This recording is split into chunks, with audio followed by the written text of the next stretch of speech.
بسم اللہ الرحمن الرحیم۔ پیارے پیارے بھائیوں، پیاری پیاری بہنوں، پیارے پیارے بچوں، السلام علیکم ورحمۃ اللہ وبرکاتہ۔ محمد عارف گل پاکش ویلوگ سے حاضر خدمت ہے۔ آپ کے سامنے حضور علیہ الصلوۃ والسلام کی ایک حدیث پیش کرنے لگا ہوں۔ اللہ تعالیٰ قبول فرمائے۔ حضور علیہ الصلوۃ والسلام نے ارشاد فرمایا، ایسی عورتیں پیدا ہوں گی جو کپڑے پہننے کے باوجود ننگی نظر آئیں گی، یعنی باریک اور تنگ کپڑے ان کے جسم پر ہوں گے۔ ایسی عورتیں جہنم میں جانے والی ہیں۔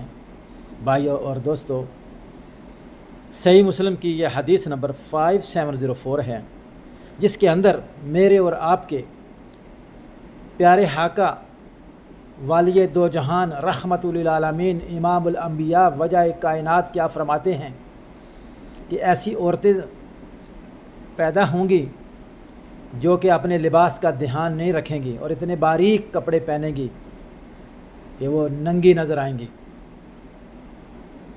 تو ایسی عورتوں کے لیے اللہ کے نبی کی کیا تنبیہ ہے، ان کے لیے کیا اٹینشن کا مقام ہے کہ ایسی عورتیں ان باریک کپڑوں سے پرہیز کریں، اپنے جسم کی نمود و نمائش نہ کریں۔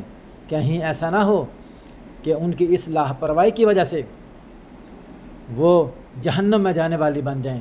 اور پھر جہنم کی آگ کا ذکر آتا ہے کہ اللہ تبارک و تعالیٰ فرماتے ہیں کہ ایسی آگ جس کو میں خود آگ لگاؤں گا، اور اس کا ایندھن پتہ ہے بھائیوں اور بہنوں اور میرے بچوں، اس کا ایندھن کیا ہوں گے، اس کا کوئلہ کیا ہوں گے، دا سورس آف فائر کیا ہوگا، انسان اور پتھر۔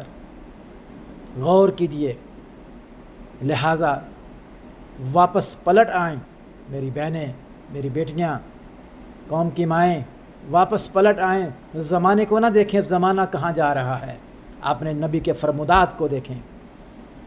انشاءاللہ تعالی اگر آپ اپنے نبی سے پیار کرتی ہیں تو آج ہی سے تہیہ کر لیں کہ آپ نمود و نمائش نہیں کریں گی، آپ دنیا کے برابر چلنے کی کوشش نہیں کریں گی، آپ وہ کام کریں گی جس سے آپ کا اللہ اور آپ کا نبی راضی ہو، انشاءاللہ تعالی۔